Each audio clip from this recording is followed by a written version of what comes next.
Hey guys, welcome back to my YouTube channel. Today we will do a yoga tutorial, and honestly I wanted to film this video for a long time because I see so many students struggling with this topic, how to do the vinyasa. But before we start, please make sure to subscribe to my YouTube channel. This is really one of the projects I want to focus on, offering you videos about mindset, yoga, meditation, mindfulness, so whatever is coming up to my mind. I want to share my books, my routines, and all I'm asking for is to hit the subscribe button, and if you got any value from this video, to give me a like.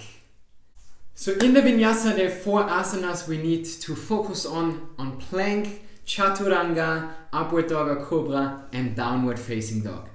We will talk about each asana in detail, but I tried to keep it as short and on point as much as possible. Alright, so let's start with plank. So what I often see in plank is either that the butt is hanging down and we're creating too much pressure on the lower back, or the opposite, that the butt is lifted and it's something between lazy downward facing dog.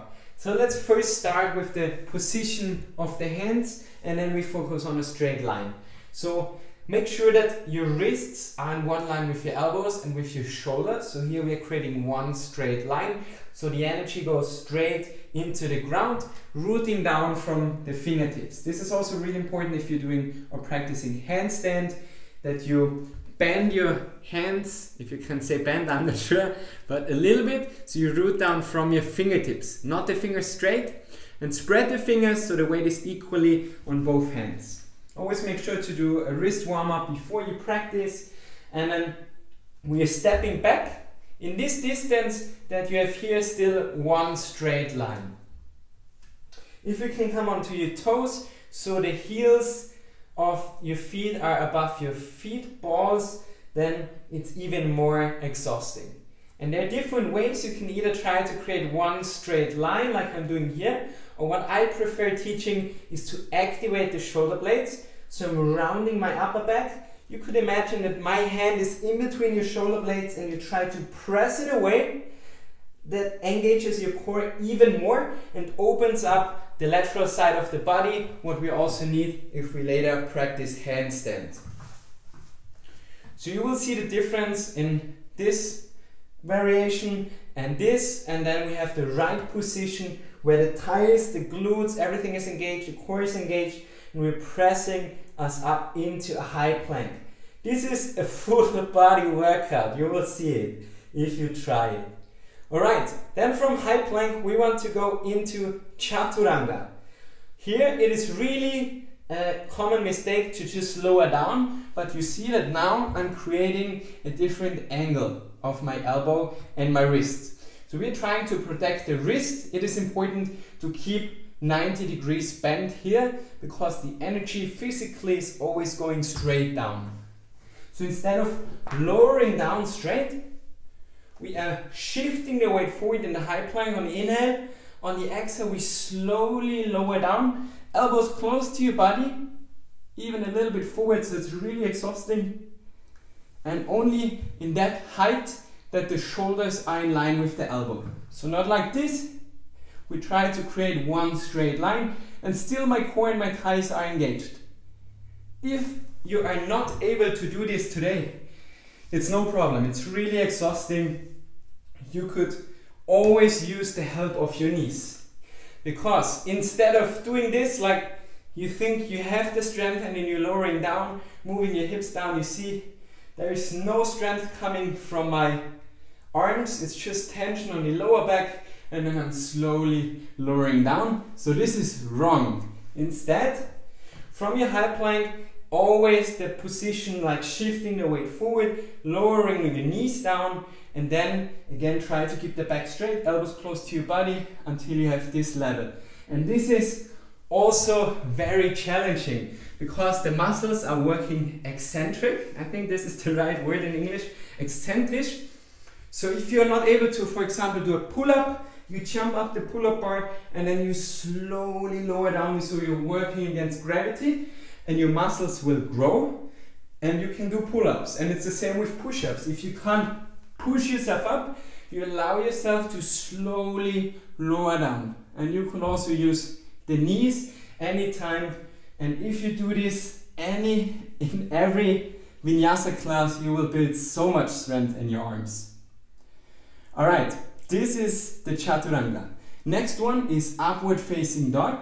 So here, instead of what I often see is people are squeezing their butt together, but then the femur, the thigh bone, is rotating internally and creates pressure on the lower back. I don't know if you can see it on the camera, I'm just filming with my iPhone to be honest, but if I squeeze my butt, you might see on my heels that they are rotating inwards a little bit. We are trying to keep the bones in this natural structure and a natural position so we don't create pressure in the lower back. So instead of squeezing the butt, I'm pressing my toes into the mat, really pressing them down, and this is engaging my hamstrings. So pressing the toes down, engaging the hamstrings is protection for the lower back, and then you place the hands a little bit, you can keep them under your shoulders, but to deepen, you again try to create this 90 degrees. And then on your inhale, you lift your chest up, and now the whole strength is coming from your lower back, so you should be able to lift your hands up without falling down. This is baby cobra, really good to strengthen the lower back and to warm up. If you want to go a little bit deeper into a back bend, you can come into a cobra. Here still, your hips, you can check if the beginning of your shorts are still on the mat. This is cobra pose. Be aware that you're not rounding your shoulders up to your ears, so rolling them back and down to open the chest. The elbows are still bent. And the difference between cobra and upward facing dog is that in upward facing dog, just my hands and my toes are touching the mat.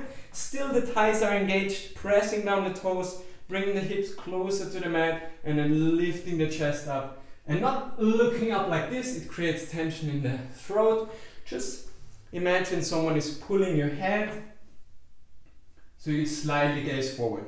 And this is a beautiful back bend to get more flexibility in the back. Inhale here, and on the exhale, we shift the weight up into a downward facing dog. There's another tip for beginners. So if we are not completely in a upward facing dog, like if you're in a cobra, for example, or high cobra or baby cobra, it is better, instead of going straight into a down dog, you first push yourself back into a child's pose, lengthening the spine, and from here you tuck your toes and lift your hips up. It's just a safer way to do the vinyasa. So if you're in a vinyasa class and the teacher says, from your upward facing dog or cobra going to your down dog, don't listen, it's your practice, you decide what you're doing, no matter what the person in front is saying. So you could always instead come into a child's pose and then tucking the toes, lifting your hips. It's better to be careful and to do more steps and taking care of your body instead of hurting yourself. There are many things in yoga you can do wrongly, so I always suggest to take private classes before, or maybe visit a beginner workshop. Always feel free to send me a message, a DM on Instagram, so I can give you tips and we can have a look at your vinyasa. Another thing for more advanced yogis, instead of from high plank going forward and then diving through, like creating a lot of tension in your back, I suggest you to focus more on strength and on keeping the back safe. So from your high plank, inhale, lean forward. On the exhale, you go down into your chaturanga. And then here, you untuck your toes and you try to push yourself up. So there is no tension on the lower back, and I'm really strengthening my arms, opening up the chest here, and then exhale, downward facing dog. What we have to focus about in downward facing dog, if you're a beginner, we don't go too much into detail about the arms, rotation and stuff. So just make sure that you spread your fingers and then slightly open the index fingers, the left one to the left, right one to the right. So you see, if you open up the hands, it's slightly opening up the chest even more to create more space in this area. And I know you feel tightness sometimes in your hamstrings, but the first thing we're trying to focus in downward facing dog are not the hamstrings, it's about lengthening the spine. So feel free to keep your knees bent. In your first down dog, you can always walk your knees from side to side, and then just keep your knees bent and really try to lift the butt up, lengthening the spine. Like there's one straight line from your head down up to the butt, to your sacrum, and then you try to lift the butt up, and at the same time you press your arms down. Gaze to your abdomen, like your belly button, the drishti in Sanskrit, the gaze is also important. And then with some time you can try to press the heels into the mat, but without rounding the spine. So if you see you're getting too round in your lower back, then just keep your knees bent and really try to straighten here. You will feel some activation on the side of your body.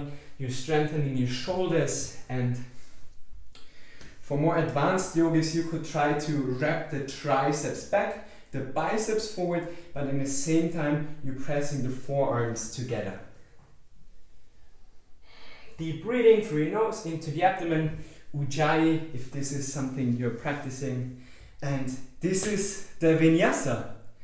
I hope you enjoyed the video. If there are any questions, just leave a comment, and I hope to see you somewhere around when I'm able to travel again and to meet you somewhere. And until then, enjoy your time and namaste.